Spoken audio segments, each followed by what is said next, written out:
Perkembangan teknologi terus mengalami kemajuan, termasuk juga teknologi internet yang dulunya hanya digunakan untuk militer, sekarang sudah digunakan siapapun. Internet digunakan setiap hari dari perangkat apapun. Di era internet ini membawa banyak perubahan besar dalam tatanan kehidupan masyarakat.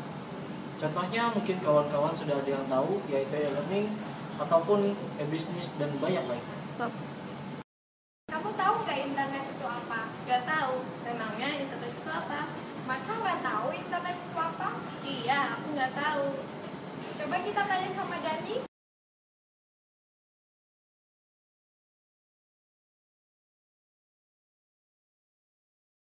Pendekan dari interconnection networking adalah seluruh jaringan komputer yang saling terhubung menggunakan standar sistem global transmission control protocol atau Internet Protocol Switch. Sebagai protokol pertukaran paket atau packet switching communication protocol untuk melayani miliaran pengguna di seluruh dunia. Rangkaian internet yang terbesar dinamakan internet. Cara menghubungkan rangkaian dengan kaidah ini dinamakan internet working atau antar jaringan.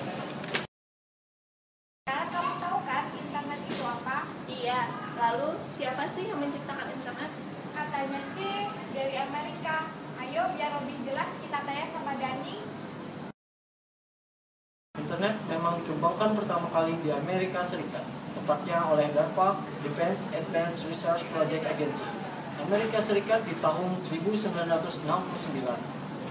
Melalui proyek ARPA yang disebut ARPANET, Advanced Research Project Agency Network, di mana mereka mendemonstrasikan bagaimana dengan hardware dan software komputer yang berbasis Unix, kita bisa melakukan komunikasi dalam jarak yang tidak terhingga melalui saluran telepon. Awal dibangunnya proyek itu adalah untuk keperluan militer. Pada saat itu, Departemen Pertahanan Amerika Serikat atau US Department of Defense membuat sistem jaringan komputer yang tersebar dengan menghubungkan komputer di daerah-daerah vital untuk mengatasi masalah bila terjadi serangan nuklir dan untuk menghindari terjadinya informasi terpusat yang apabila terjadi perang dapat mudah dihancurkan. Pada mulanya, ARPANET hanya menghubungkan 4 situs saja, yaitu Stanford Research Institute, University of California, Santa Barbara, University of Utah, di mana mereka membentuk satu jaringan terpadu di tahun 1969. Dan secara umum, ARPANET diperkenalkan pada bulan Oktober 1972. Tidak lama kemudian, proyek ini berkembang pesat di seluruh daerah, dan semua universitas di negara tersebut ingin bergabung, sehingga membuat ARPANET kesulitan untuk mengaturnya. Oleh sebab itu, ARPANET dipecah menjadi dua, yaitu MILNET untuk keperluan militer dan ARPANET baru yang lebih kecil untuk keperluan non-militer seperti universitas-universitas. Gabungan kedua jaringan akhirnya dikenal dengan nama DARPA Internet, yang kemudian disederhanakan menjadi Internet. Proyek ARPANET merancang bentuk jaringan, kehandalan, seberapa besar informasi dapat dipindahkan, dan akhirnya semua standar yang mereka tentukan menjadi cikal bakal pembangunan protokol baru yang sekarang dikenal dengan TCP atau IP. Jadi itu awalnya internet. Iya, dulu hanya bisa digunakan untuk kepentingan militer, tetapi sekarang sudah bisa digunakan oleh siapapun. Jadi aku bisa buka apa aja nih? Enggak juga, kita tidak bisa menggunakan sesuka hati karena internet punya aturan. Aturan? Apa itu aturan internet? Coba kita tanya sama Madan. Memang, dalam menggunakan internet, kita harus mengikuti aturan. Karena bukan hanya kita yang menggunakan internet, tapi orang yang ada di seluruh dunia yang memiliki banyak perbedaan budaya. Pada saat ini, internet dijaga oleh perjanjian bilateral atau multilateral dan spesifikasi teknikal protokol yang menerangkan tentang perpindahan data antara rangkaian. Protokol-protokol ini dibentuk berdasarkan perbincangan Internet Engineering Task Force (IETF) yang terbuka kepada umum. Badan ini mengeluarkan dokumen yang dikenali sebagai RFC (Request for Comments).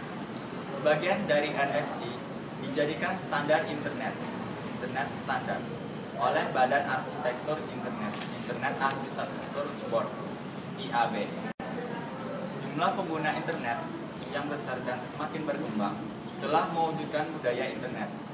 Internet juga mempunyai pengaruh yang besar atas ilmu dan pandangan dunia. Dengan hanya berpadukan mesin pencari seperti Google, pengguna di seluruh dunia mempunyai akses internet yang mudah atas bermacam-macam informasi. Dibanding dengan buku dan perpustakaan, internet melambangkan penyebaran, decentralization, atau pengetahuan, knowledge, informasi, dan data secara ekstrim.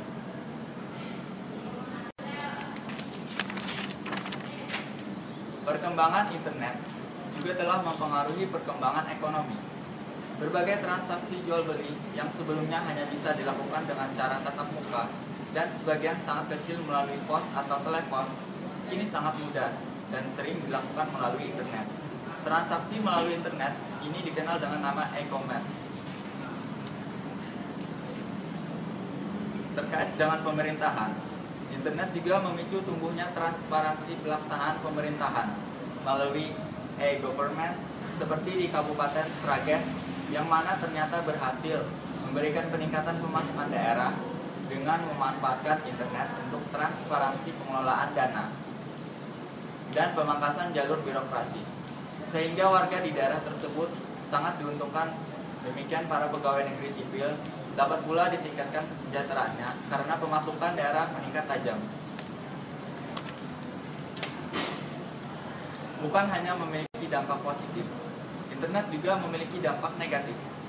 Terdapat kebimbangan masyarakat tentang internet yang berpuncak pada beberapa